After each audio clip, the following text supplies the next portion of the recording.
আজি ৰাতিপুৱা মই অৱগত হৈছোঁ হাৰিয়ানাৰ গুৰগাঁও সেক্টৰ 10 যেটো পুলিচ ষ্টেচন তাত 41 জন অসমৰ মানুহক সন্দেহযুক্ত বাংলাদেশী বুলি আটক কৰা হৈছে আৰু 41 জনৰ ভিতৰত তেখেতসকলে কিহৰ কাৰণে এৰেষ্ট কৰিছে কিহৰ কাৰণে তেখেতসকলক আনিছে পুলিচে তেখেতক গম নাপায় আমাৰ ঝাৰুডাঙ্গাৰ বহুত কেইজন মানুহ আমাৰ জোৰডাঙ্গাৰ মানুহ পাথৰিয়াৰ মানুহ আমাৰ কাঠডাঙ্গাৰ মানুহ গোসাইডুবি সাতডুবি কাঠডাঙ্গাৰ মানুহ বিভিন্ন মানুহ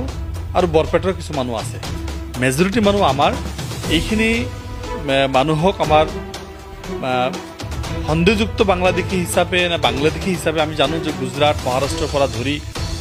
যথেষ্ট মানুহক হিফাল দি বাংলাদেশত পুশবেক কৰি আছে আৰু আমাৰ এইখিনি মানুহক কিহৰ কাৰণে ধৰিছে মই আমাৰ বিভাগীয় কৰ্তৃপক্ষৰ যোগাযোগত আছোঁ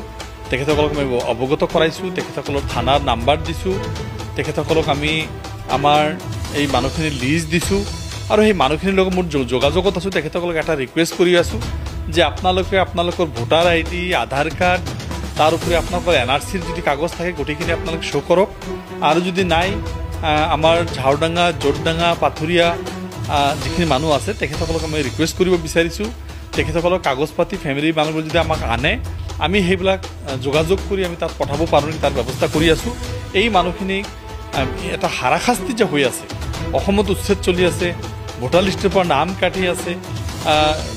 যিবিলাক ৰেভিনিউ ভিলেজ আছিল সেইবিলাক ডিৰেভিনিউ কৰি আছে যিবিলাক আমাৰ ফৰেষ্ট লেণ্ড নাছিল এইবিলাক ফৰেষ্ট নটিফিকেশ্যন কৰি আছে বিভিন্ন সময়ত বিভিন্ন ঠাইত যিটো কৰি আছে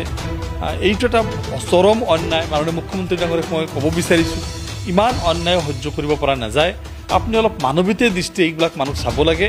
আৰু অসমৰ ৰাইজ অসমৰ ভোটাৰ অসমৰ জনতাই আমাৰ মানকাছৰ বৰপেটাৰ মানুহ এতিয়া গুৰগাঁৱত হাৰিয়ানাত ক'ৰবাত গুজৰাটত এৰেষ্ট কৰি আছে বিশেষকৈ আজি ৰাতিপুৱা মই যিখিনি অৱগত হ'লোঁ যে হাৰিয়ানাৰ গুৰগাঁৱত আমাৰ 41 জন অসমৰ বাসিন্দা তাত এৰেষ্ট কৰিছে